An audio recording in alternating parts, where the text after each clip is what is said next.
Shalom, bien-aimés. Bienvenue sur votre émission La parole de Dieu est un miroir. Et aujourd'hui, nous allons voir la différence entre deux modes d'opération dans la maison de Dieu. La différence entre le prophète voyant et celui qui a le don du discernement des esprits. Vous savez, ça prête tellement à confusion que parfois certains, bien qu'ils ne soient pas prophètes, oui, et dès qu'il... voilà, mais bon, et je vais expliquer, au lieu de dire déjà la conclusion, je vais d'abord vous amener dans les Écritures et enfin on verra à la fin la différence qu'il y a entre les deux. Gloire à Dieu. Et le texte sur lequel nous sommes basés, donc la première chose que je vais faire, c'est au travers des Écritures, vous montrer le voyant, parce qu'ils existent, ils ont existé, ils existent encore, donc le prophète. Il y a deux genres de prophètes, vous savez. C'est pas, je ne vais pas tout dire ici aujourd'hui, mais c'est en quelques minutes, en 30 minutes, par la grâce de Dieu. Je vais essayer d'apporter la différence entre les deux pour que les uns et les autres sachent comment se situer et comment œuvrer dans la maison de Dieu. Gloire à Dieu. Bien, vous avez aujourd'hui, là un texte dans 1 Samuel 9 nous dit quelque chose. Il dit autrefois, lorsqu'on allait voir un prophète, on dit, je vais le lire, il dit autrefois en Israël, l'homme qui allait consulter Dieu disait, venez, allons chez le voyant, car celui qu'on appelle prophète aujourd'hui, le prophète s'appelait autrefois le voyant. Dans 1 Samuel chapitre 9, verset 9. La Bible dit, autrefois en Israël, l'homme qui allait consulter Dieu disait, venez, allons chez le voyant. Car celui qu'on appelle aujourd'hui le prophète s'appelait autrefois voyant. Ah, mighty God. Et vous savez, en Israël, surtout les rois, surtout David et tous ces rois qui ont œuvré avec le Seigneur avaient besoin d'un voyant ou des voyants autour d'eux. Et David, c'est exceptionnel, David écoutez bien, il avait trois hommes spirituels autour de lui. Il avait le sacrificateur Abiathar qui avait les faudes, donc les faudes avaient le tumine et l'urim et le tumine. En fait, c'est deux choses qui étaient positionnées sur le sacrificateur pouvait porter, pouvait donner une orientation en bougeant d'une certaine façon. On pouvait interpréter ce que Dieu voulait dire. Donc, il avait avec lui un prophète, d'accord, le prophète Nathan. Le prophète Nathan était avec David. Donc, parmi les conseillers spirituels du roi, il y avait Nathan le prophète. Et il y avait un autre appelé Gad, G-A-D, Gad. Et on l'appelle d'une manière spécifique dans 2 Samuel, chapitre 24, verset 11. Écoutez ce qu'il est dit. Au chapitre 24 de 2 Samuel et au verset 11, la Bible dit, David se leva le matin et la parole de l'Éternel fut adressée au prophète Gad, le voyant de David. En ces mots, le voyant de David. Donc David avait un voyant. C'est pourquoi ce roi était toujours au bon endroit et au bon moment. Il avait plusieurs personnes par qui il pouvait consulter, demander le conseil de Dieu. Si lui-même il n'entendait pas Dieu, il pouvait demander à Abiathar, sinon c'était Nathan, sinon c'était Gad le voyant. Quand on dit Gad le voyant, ça veut dire qu'en fait, Gad opère par la vue. Ça veut dire qu'il voit les événements, il situe les événements. Ça veut dire qu'en fait, il peut fonctionner comme un satellite, retrouver quelque chose. Déceler quelque chose est perdu, il peut retrouver. This is the seer. Le voyant est comme un satellite qui peut localiser certaines choses. Quelqu'un qui est perdu, il peut retrouver. Quelque chose qui a disparu, il peut retrouver. Vous savez, les événements, il peut savoir ce que tu as fait hier, il peut savoir ce que tu feras demain, il peut entendre, vous savez, et ça c'est le prophète, il peut entendre ce que Dieu t'a dit hier. C'est-à-dire que le prophète, ou encore le voyant, pour le moment je vais pas, c'est pas un enseignement sur les prophètes, car moi je vais juste mettre la différence entre le voyant et celui qui a le discernement des esprits, parce qu'il voit aussi. Donc ceci est un voyant à un certain niveau. Mais on va différencier, je vais dire, le don de discernement d'esprit et la dimension voyant du prophète. Et c'est très important de le comprendre. Sinon, certains vont penser qu'ils sont voyants à la dimension de Samuel, alors que c'est un don de discernement des esprits qu'ils ont. Laissez-moi expliquer. Bien, maintenant on va regarder comment Samuel opère. Ok? Samuel opère. On va tourner la page, on est toujours dans 1 Samuel 9. On va tourner la page pour voir comment Samuel opère dans ce terrain. Alléluia. Ribo saprali kazalamanda robo sete. Regardez bien. Alors, écoutez bien. Je vais lire à partir du verset 15, d'accord? La Bible dit, « Or, un jour avant l'arrivée de Saül, l'Éternel avait averti Samuel en disant, « Demain, et en fait, je suis dans l'histoire où le père de Saül a perdu les ânesses et donc Saül est à la recherche des ânesses. Ok? Bien, écoutez. Or, un jour avant l'arrivée de Saül, l'Éternel avait averti Samuel en disant, « Demain à cette heure-ci, je t'enverrai un homme du pays de Benjamin et tu lui donneras l'onction pour qu'il soit le conducteur de mon peuple d'Israël. Il sauvera mon peuple de la main des Philistins, car j'ai pris garde à mon peuple parce que son cri est venu jusqu'à moi. » Bien, Samuel aperçut Saül et l'Éternel lui dit, « Voici l'homme dont je t'ai parlé. C'est lui qui détiendra le pouvoir sur mon peuple. » Bien. Verset 18. Saül s'approcha. Écoutez bien. Saül s'approcha de Samuel à la porte de la ville et dit, « Indique-moi, je te prie, où est la maison du voyant? » Ouh! Et le problème de Saül, nous le connaissons. Des ânesses sont perdues. Écoutez, je vous montre comment on perd un voyant. Les ânesses sont perdues. Il a perdu les ânesses. Wow. Donc, on cherche quelque chose. On va voir le voyant. Si le voyant peut avoir un GPS ou, on va dire, une espèce de machine, donc les résolutions que Dieu a mis dans ses yeux, donc il y a des résolutions pour voir. Il va essayer de balayer toute la zone pour voir s'il peut localiser les ânesses perdues. This is the seer. Wow. Mighty God. Et regardez bien, écoutez bien la réponse de Samuel. Samuel répondit à Saül, « C'est moi le voyant. Monte avec moi vers le haut lieu. Avec moi vers le haut lieu. Il dit, vous mangerez aujourd'hui avec moi. Je te laisserai partir au matin et je t'indiquerai tout ce qui est, je t'indiquerai tout ce qui est dans ton cœur.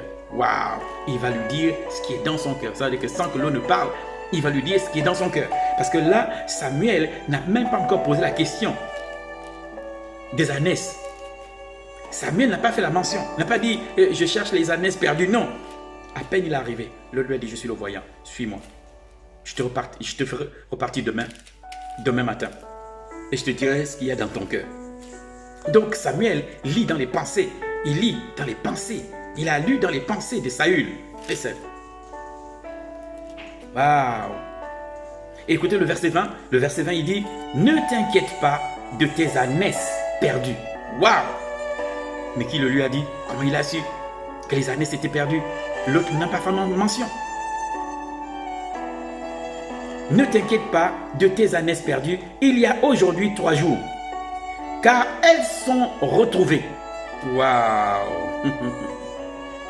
Il y a 3 jours. Donc, il lui dit, il y a 3 jours que ça... Il a réussi à voir par le radar. Il y a un radar qu'a le voyant. Le prophète de Dieu. Il balaie le radar et il localise. Et il m'envoie la date à laquelle les ânesses ont été retrouvées. Il ne dit pas seulement qu'ils ont été retrouvés. Il dit, il y a 3 jours qu'ils ont été retrouvés. Et ton père te cherche. Mais comme il est très loin, on ne connaît pas la distance qu'il y a entre la maison de Saül et le lieu où était Samuel. Et le prophète, voyant, parce que Samuel avait 2 dimensions. Il était à la fois voyant, donc causeur, et il était nabi. Alléluia. Écoute, si tu es prophète et que tu ne vois pas, ce n'est pas un problème, parce que nabi n'a pas besoin de voir.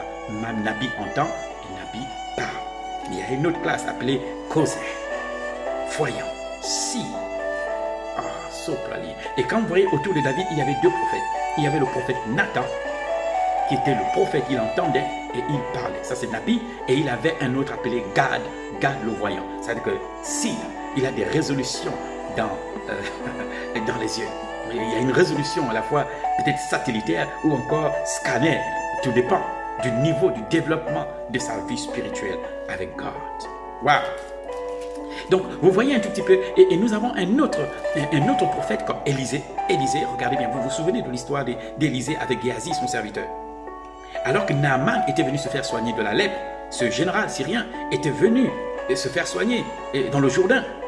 Et après sa guérison, miraculeusement guéri, et ce général Naaman décide de faire des dons d'argent, de biens à Élisée. Élisée, il sait qu'il ne peut pas faire une transaction pareille parce que cet homme, c'est de la lèpre. Sinon, c'est comme s'il avait vendu ou acheté le miracle. Et Élisée refuse. Entre-temps, pendant qu'Élisée est assis à la maison, Géasi est parti en cachette. Il a couru. Écoutez bien, il a couru. Disons qu'il a pris, il a sûrement pris un cheval, je ne sais pas trop. De toute façon, il a retrouvé Naaman. Et là, il dit à Naaman, en fait, mon maître est revenu sur ses paroles. Voilà un tout petit peu. En fait, il a besoin de ça. Et il prenait tout ça pour lui-même. Car, disait-il, que mon maître laisse ce Syrien retourner avec toutes ses richesses. Alors, Géasi revient. Il ne va pas directement chez Élisée. Il va d'abord cacher les choses qu'il allait prendre chez Naaman. Et ensuite, il est revenu s'asseoir devant Élisée. Et Élisée est ici, assis. Et Élisée lui pose la question de savoir, d'où viens-tu? Il dit non, je suis allé nulle part, mon maître. Et Élisée lui dit, quand tu es allé chez Naaman, voir Naaman, pour prendre telle ou telle autre chose, mon esprit n'était-il pas présent? De si, regardez bien, il est à la maison, mais il a localisé l'événement. Il a vu exactement ce qui s'est passé, comment l'autre a pris. Laissez, mi sobradi kazolomanda rosapa.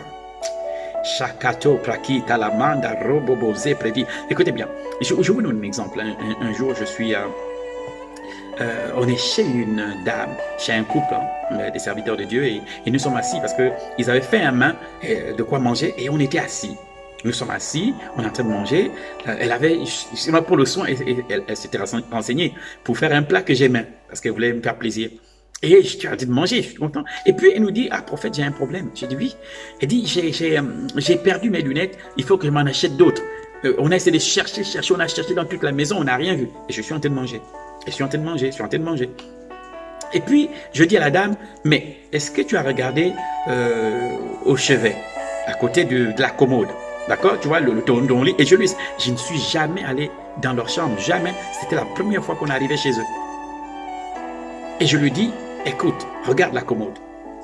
Regarde à côté de la commode. Juste en bas, à côté de la commode, tu vas trouver les lunettes. Elle dit, prophète, on a regardé et on n'a rien vu.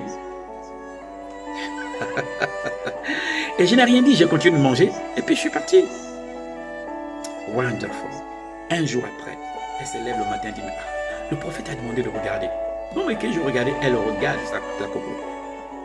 Les lunettes étaient là. Elle dit, mais c'est pas possible. On a cherché. Mais là, il y a deux choses qui sont manifestées. Soit un, le prophète a réussi à localiser les lunettes, soit par la prophétie, le prophète a ramené les lunettes à cet endroit. This is another dimension. So, gloire à Dieu. Et un jour encore, je vous raconte une autre histoire. Et je suis, voyez, justement aussi, et nous sommes chez nos enfants spirituels, et nous sommes assis en train de parler, et nous parlons. Je pense que nous mangeons aussi, mais c'est bizarre. Nous étions aussi à table, je pense. Je ne sais pas si on mangeait ou on ne mangeait pas. Et un de mes filles spirituelles prend la parole et dit, mais papa, je ne comprends pas, daddy, je ne fais que perdre mes badges du travail. Là, je ne sais pas, j'avais perdu le premier, maintenant là, j'ai perdu le deuxième. J'ai peur d'aller dire au travail que j'ai perdu encore un autre badge. Maintenant, quand je vais au travail, je suis obligé d'attendre que quelqu'un passe pour passer avec la personne. Je ne sais pas quoi faire. Et j'étais justement en train de manger. Je lui ai dit, quand tu montes dans ta voiture, tu regardes à gauche en bas, tu vas trouver tes badges. Il n'a pas cru, parce qu'en fait, je n'avais pas un air sérieux. Mais je suis en train de rire et je suis en train de manger. Donc, je n'ai pas un air sérieux dans ce que je dis. Il est parti au travail comme ça. Et un soir, il rentre à la maison. Il arrive dans son parking. Il garde la voiture. Il dit, ah, Daddy a dit de regarder à gauche. Ça coûte quoi de regarder? Il regarde à gauche dans sa voiture. Les deux badges étaient là. De Sia peut voir les événements ou encore les choses disparaissent. Il peut les localiser. He can see it. He can see it. Je raconte un autre truc, et en plus on retourne dans les Écritures. C'était une histoire, j'avais été appelé une fois. J'étais appelé, mais appelé par une dame. Je tiens le nom par discrétion et j'étends le pays par discrétion. Alors cette femme m'appelle, elle me dit, homme de Dieu, mais regarde, notre sœur, j'ai une sœur je sais pas, a disparu, elle a disparu dans telle ville. J'ai dit, ah c'est vrai? Bon, moi, je ne suis jamais allé dans cette ville, je ne sais pas. Et elle me demande, et c'était la première fois que je faisais ça, elle me demande, mais qu'est-ce que dit le Seigneur? Parce qu'on a cherché, on ne sait pas où est-ce qu'elle est. Que dit le Seigneur? Je lui dis, présentement, je ne suis jamais allé dans cette ville, mais écoute bien, ce que je vois, et là je suis à Paris. Ce jour-là, je suis à Paris et je ne suis pas dans la ville où se trouve le problème, où se déroulait le problème. Et j'ai dit à cette dame, j'ai dit, écoute, je regarde dans cette ville et je vois un pont, je vois un fleuve. Mais je vois quelque chose. Allez sous le pont et vous verrez le sac de la dame. Vous verrez quelque chose qui appartient à la dame. Wow. Et ils sont allés le lendemain matin. Ils ont dit oui, on a retrouvé le sac. Et ils m'ont demandé, mais la personne elle est où? Et je n'ai pas voulu aller jusqu'au bout parce que j'avais peur de savoir ce qui était arrivé à la personne. Donc le prophète peut localiser, retrouver. Le prophète voyant peut bouger, il opère dans 3 espaces-temps. Donc il peut avoir le passé, le présent et le futur. Ça veut dire qu'en fait que le prophète voyant, qu'est-ce qu'il fait? Dieu peut le bouger dans le passé et il entend ce que Dieu t'a dit. Et l'endroit où Dieu te l'a dit, et il revient dans le présent. Et Dieu peut lui permettre de bouger vers le futur pour entendre ce que Dieu te dira. Wow.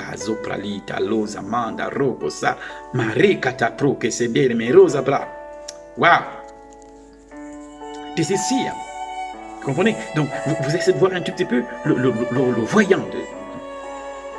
Il est possible aussi que le prophète agisse. Donc là, quand il est voyant, quand il voit des choses comme ça, on peut dire qu'il est dans une résolution de satellite, où il peut localiser les choses quelque part, perdues, cachées, qu'on n'arrive pas à retrouver, ainsi de suite. Mais il peut aussi opérer comme un scanner. Comme un scanner, ça veut dire qu'en fait, comme un scanner, il peut voir ce qui se passe à l'intérieur de toi, la maladie et tout le reste. J'ai eu un témoignage comme ça. Et regardez bien, un témoignage, c'est une dame, elle vient d'une nation, je tiens le nom encore par discrétion, et elle a reçu mon numéro de téléphone, et elle veut me rencontrer. Alors, je suis allé à la rencontre de cette dame. Mais on a passé 1 heure à parler, elle parlait de tout et de rien, et je commençais à me demander, mais pourquoi cette femme voulait me voir? Parce qu'elle n'arrivait pas à me dire exactement ce qu'elle vivait. Et puis pendant qu'on est en train de parler, mes yeux spirituels s'ouvrent, et je me rends compte que la dame a un cancer dans la tête, dans son cerveau. Et en fait, qu'elle était venue pour faire des soins. Et puis je lui pose la question, mais pourquoi tu m'as caché ça? Elle me dit, quoi? Je lui dis, tu as un cancer dans la tête. Elle dit, prophète, c'est la raison pour laquelle je suis venu vous voir et tout le reste. Et là, j'ai simplement dit, cancer, Dieu n'a jamais dit que c'était ta place. Leave the place in Jesus' name. Alors, pendant que tu regardes cette vidéo, si tu souffres d'un mal quelconque, d'une maladie quelconque, in the name of Jesus Christ, reçois ta guérison. Now, in Jesus' name. Et cette femme, le lendemain matin, elle va à l'hôpital, on ouvre la tête et on découvre que le cancer n'y était plus. Il y a juste une cicatrice. Oh, I praise God. J'ai dit, Dieu, tu es trop fort et tu es magnifique. Wow, wow, wow, glory to God. Et il y a tellement de témoignages comme ça. Comment le prophète, je me rappelle une fois, nous étions dans une église avec un de mes amis. Et là, il recevait des personnes. C'était un couple blanc. Un couple blanc avec leur enfant. Et ils sont allés dans une pièce. Parce qu'ils sont venus le voir par mois. Donc, ils sont allés dans la pièce. Ils ont prié ensemble et tout le reste. C'était plutôt pour l'enfant qui priait, je pense. Et quand ils sortent de là, je regarde le mari, le monsieur. Et mes yeux s'ouvrent et je vois les globules rouges et blancs de cet homme. Et je lui dis, monsieur, vous avez un problème au niveau des globules rouge. Le monsieur est étonné, il regarde sa famille, mes chéris. C'est pas possible, il vient dire exactement c'est dont je souffre. Comment il fait? Comment il a fait pour voir ça? Ça, c'est la dimension résolution scanner. Pour revoir, voir dans le sang, dans les veines, dans les os, peu importe dans le corps de la personne où se trouve le problème. Tu mets en lumière le problème. Waouh, mais sopra des sopra cela. Maintenant, regardons un tout petit peu le discernement des esprits. Le discernement des esprits, son nom le dit. Discernement des esprits. Le discernement des esprits met en lumière l'esprit qui opère dans une personne, dans une région, dans un lieu. En fait, c'est un don pour découvrir l'identité réelle, l'identité spirituelle d'une personne ou d'un esprit. Alléluia. C'est pourquoi on appelle don du discernement des esprits. Et vous savez que le don du discernement des esprits fait partie des 9 dons spirituels qu'on appelle les dons prophétiques. Ces dons prophétiques peuvent opérer aussi avec le prophète. Donc le prophète voyant ou le prophète nabi peut les avoir. Comprenez? Mais maintenant, les autres ministères, comme un pasteur, un docteur, un apôtre et un évangéliste, peut avoir les dons prophétiques. Ça veut dire que le don de la parole de connaissance, don de la parole de sagesse, le discernement des esprits, le don des miracles, des guérisons, les autres ministères peuvent l'avoir. Ce qui fait la différence, c'est que le voyant, c'est un satellite et c'est un scanner. Et le don de discernement des esprits met en lumière l'esprit qui opère. C'est-à-dire que si une personne a un don du discernement des esprits, il peut reconnaître un faux pasteur, il peut reconnaître un faux frère, pas parce que, en fait, pas à cause des enseignements ou encore du comportement. C'est plutôt l'esprit qui anime la personne qui est exposée devant celui qui a le don du discernement des esprits. Donc, si le diable apparaît en ange de lumière, peu importe la brillance, celui qui a le don du discernement des esprits peut savoir que ça, ce n'est pas un ange venant de l'Éternel. Celui qui a le don du discernement des esprits sera difficilement trompé par l'ennemi, peu importe la forme que l'ennemi prend. Devant le discernement des esprits, l'ennemi, le frère ou l'homme de Dieu qui a le don du discernement des esprits peut mettre en lumière l'esprit qui opère dans cet endroit. Peu importe, regardez bien, je prends une.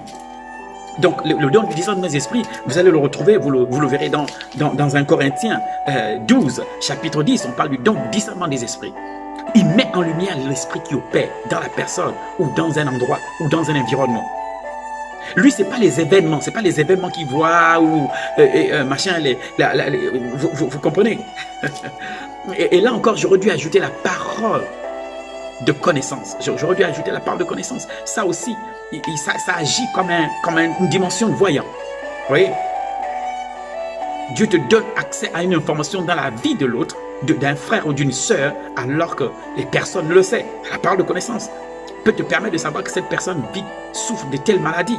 Comme le discernement des esprits veut savoir que non, l'esprit qui opère dans cet homme, peu importe les miracles qu'il fait, il n'est pas de Dieu. Ou peu importe ce frère, peu importe engagé, il est dans l'église, ce n'est pas un vrai frère. C'est quelqu'un qui est... Et c'est pourquoi ce don-là, l'église en a besoin. Le don du discernement des esprits met en lumière le faux et le vrai. Ce don met la lumière sur ce qui est faux, ce qui est vrai. Celui qui a le don du discernement des esprits, ça peut fonctionner dans les affaires. Quelqu'un peut venir voir, il peut savoir celui-là, c'est un faux. Il knows. Le prophète le sait aussi. Mais le don du discernement des esprits, ce n'est pas seulement pour le prophète. C'est aussi un manque dans l'église par avoir le don du discernement des esprits. Un pasteur, un apôtre, un docteur et un évangéliste peuvent avoir le don du discernement des esprits. Ces dons prophétiques peuvent opérer dans d'autres ministères, mais le prophète a un couloir qui lui est spécifique. Bien sûr que ces dons prophétiques peuvent aussi opérer dans la vie du prophète parce qu'il en a besoin aussi. Vu le nombre de situations qu'il règle et des personnes qu'il rencontre, il en a besoin. Je vais vous montrer un peu comment fonctionne le don du discernement des esprits. Nous allons partir dans Acte 16, versets 16 à 18. Et là, c'est Paul. Paul se retrouve dans une ville et il y a cette dame, vous voyez, cette dame qui les suit pendant plusieurs jours. Vous voyez, écoutez, this is wonderful. Donc, je dis Acte 16, 16. Je vais le lire. En fait, pourquoi est-ce que je le lis? Ça vous permet, vous, d'avoir les versets, parce que je pouvais aller comme ça vite et tout le reste, mais ça vous permet, vous, de regarder les versets lorsque je parle. Alléluia. Donc, je dis le verset 16 jusqu'à 18. Écoutez bien. Verset 16. Comme nous allions au lieu de la prière, ça c'est Paul qui parle. Bon, on va dire, c'est pas Paul, c'est Luc en fait. C'est Luc qui écrit les actes des apôtres. Donc, Luc relate l'histoire, ce qui s'est passé.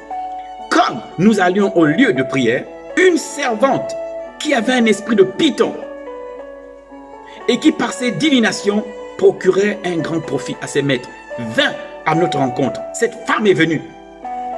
Elle s'est mise à nous suivre, Paul et nous, et criait: ces hommes sont les serviteurs du Dieu très haut, et ils vous annoncent la voie du salut. Écoutez, listen. This is dangerous. Cette femme peut arriver dans l'église et prophétiser et vous écoutez. Regardez quand vous écoutez ce qu'elle dit. Qu'est-ce qu'elle dit?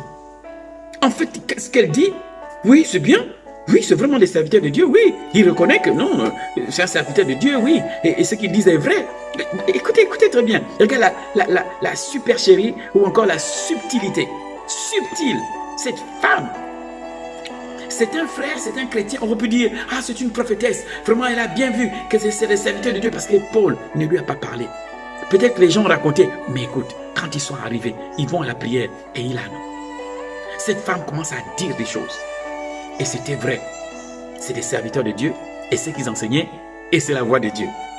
Mais cependant, c'est un esprit de Python. Ça veut dire que si tu n'as pas le discernement des esprits, quelqu'un qui a l'esprit de Python peut prophétiser sur toi et tu penses que c'est Dieu. Parce que quand vous écoutez cette femme, vous n'avez pas l'impression qu'il y a le diable dedans. Vous n'avez pas l'impression. Ça veut dire que vous regardez ce qu'elle dit. Écoutez ce qu'elle dit. Elle s'est mise à nous suivre, Paul et nous, et criait: ces hommes sont les serviteurs du Dieu très haut, et ils vous annoncent la voie du salut. Ah, cette femme annonce quelque chose qui est vrai. Écoutez bien, ce qu'elle dit n'est pas faux. Paul et les autres, c'est les serviteurs de Dieu et ils annoncent la voie du salut. Mais One est merveilleux. Les gens ont pu dire, vous voyez, voilà, ça c'est une prophétesse. Certains, on aurait pu dire, non, je m'en vais. Il y en a qui sont allés consulter des esprits de Python pour leur vie. Laissez. Si tu n'as pas le don du discernement des esprits, quelqu'un qui a l'esprit de Python peut prophétiser sur toi. Et il dit des choses, que tu es servant de Dieu, ou que tu es fils de Dieu, que tu es âme de Dieu, que tu es... Et oui, parce qu'en fait, l'esprit de Python peut prophétiser parce que ces esprits voient ton apparence. Ils savent d'où tu viens. Mais ils ne connaissent pas le projet de Dieu pour ta vie. Ils ne pourront pas rentrer dans le projet de Dieu parce que dans le projet de Dieu, il n'y a que le Saint-Esprit qui sonde les profondeurs de Dieu.